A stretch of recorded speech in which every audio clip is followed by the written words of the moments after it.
Shalom. I want to give all praise, honor, and glory to Yahweh Bahashem, Yahweh Shai Bahashem, Rakah HaKadosh. Double honor to the elders, the great millstone who taught me this truth. A sincere Shalom, Labakarium, Shah Yasharallah. That's peace of the hopeful elect of the nation of Israel. Now, this thing is heating up. You know, things heating up. Iran is in. If you didn't hear the news, I just saw the Apostle Tahar's video a minute ago. Ezekiel 38 is about to happen. You know, that Iran is now in. Now I went to fact check that, and yes, they're in. They're in. It looks like a lot of the Ishmaelite countries are in too. So what that means is they about to make a move. There's about to be a big move made to bring forth this MOTB and bring forth the end of our captivity in this land. And this is a very exciting, beautiful time. I'm gonna play some of this video here, okay? But before I do, let's get right into the scripts. This is Joel 3 verse 9, NLT. Say to the nations far and wide, get ready for war. Call out your best warriors. Let all your fighting men advance for the attack. This is absolutely huge now. Through diplomatic channels, we have seen the United States of America and our military give the green light to Israel. They've allowed them to conduct all operations that Israel feels is necessary in order to confront all threats, any and all conflicts, any front needed on any geography. Now, we have seen right now the USA basically say, Israel, it's okay, you do what you have to do. We're going to be here to back you up. Unlike the Ukraine war, we did not move the amount of weapons and people and navies that we are moving right now to Israel. You didn't see the U.S. military making a big deal out of getting diplomats out of the region. What we have happening right now, we have nuke sniffers overhead. What we have happening right now is a blame game of Iran about to bring a nuclear war front. The Russian Foreign Ministry has said it's the United States that has brought this conflict into all of the Middle East. Now they say we are at the point of no return. I think that that's important that we realize we literally are at the point of no return. You're going to see a world-enveloped conflict. You're going to see shortages at your grocery stores. You're going to see people jonesing for a cigarette because they can't get it. You're going to see what we're already witnessing, even more compounded on top of this, shortages of medicine. ADHD drugs are basically out. You have a lot of life-saving. To those who feast on ribs like they feast on the competition. Man. Plop, plop, fizz, fizz. Come on.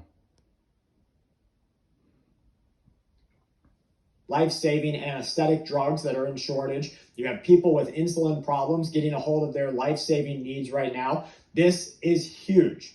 And yes, it is. And then, you know, that's going to bring forth Jeremiah 30, verse 7, start from verse 6. Ask you now and see whether a man doeth travail with child, or wherefore do I see every man with his hands on his loins, as a woman in travail, and all faces are turned into paleness. Alas, for that day is great, so that none is like it. It is even the time of Jacob's trouble, but he shall be saved out of it. That's the elect. And this is the time when all these prophecies are about to take place. And that Jacob trouble, you heard what he said about the medicine in the store. This is when it's going to hit. It's going to hit. Because this thing is going to spike. When you start moving on deeper into the end of this year, everybody is playing games. You're out there debating. You're out there saying the prophecies are not real. You're claiming that the MOTB is something other than what it is, what the men of the Lord say it is, starting with the apostles of great millstone. Right? You're not talking about the Lord's return.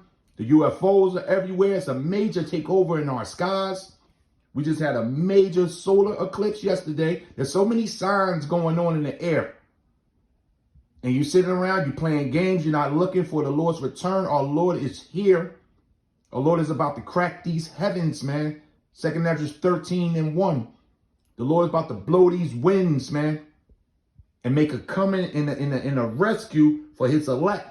This thing is heating up, and everybody's going to turn and look for the men in the Lord, but then it's going to be too late. We have a 50% chance of a whole of world war. That's according to hedge fund manager and billionaire Ray Dalio, and military strategists are standing right up behind him, saying that the Israeli-Hamas conflict is threatening to spread across our entire planet. Now, when we start to look at what this means, international law, what's Israel allowed to do? When is it considered a regional war? Well, we see Saudi Arabia and other countries right now basically saying, you better watch your ass, Israel, because they are warning that country right now that a fire is burning in the hearts of the Middle Easterns. All these nations are saying it's Israel's fault. They're pointing fingers. You see that? Those who don't stand direct. A fire is burning, man. This is Joel 3, verse 10. Hammer your plowshares into swords and your pruning hooks into spears. Train even your weaklings to be warriors. This thing is happening. It's according to biblical prophecy. This is how we get out of here. Aligned with the USA and Israel are going to be quick to jump on the side of their enemies, and they're going to act with them. You're going to see allotted border crossings. You're going to see allowed infiltrations of neighboring countries. You're going to see different groups begin to operate, different anti-government groups, different mercenary groups. That's why the USA has given the green light to Israel to... What that make you think about? 2 Esdras 15, sedition among men. You have our permission to do whatever you need to stop this. Woo. So when we look at the obligations of what Israel upholding international law means, we have to understand that only certain treaties apply to Israel. They've placed themselves under them. They're signatory, of course, to the Geneva Conventions 1 through 4. They have additional protocols, just Protocol 1. They have not signed the Rome Statute. They have not signed Protocol 2 or 3 under the Geneva Convention. They don't have an Article 90 declaration. So when we look at Israel, and they're saying they're reassuring the world that they're going to uphold international law, they're only obligated to follow the laws that they have agreed to. Give me a second. It eliminates a whole bunch of gray areas. They can do basically whatever they want. If you look at one thing in particular, Article 52 of Protocol 1, you can see that this particular article can be interpreted quite broadly, and a lot of the adherence to these articles and protocols mean that Israel still has the ability to use even up to maybe chemical weapons. Woo! They got the green light. They got the green light to throw down. They don't have to follow any rules of the Geneva Convention. Maybe slightly, but you heard what he said? They was even telling Russia, we find a trace that you used in your chemical weapons, man. We going in. But this is all leading to, like the apostle did the video, that Ezekiel 38, man. These Persians are stepping up. This is all biblical prophecy. So I'm gonna close it right there. This is Joel 3 verse 11, NLT. Come quickly, all you nations everywhere.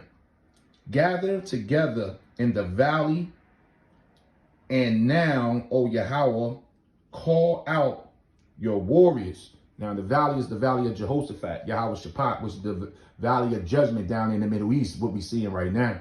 They're gathering, and they're calling down. It's those angels, man. The angels are refereeing this whole thing. And tell you that in Revelation 16. The Lord got his angels down there working on the minds of these generals, mustering up the battle. So, yeah, this thing just picked up more traction. And we're going to see these upcoming days.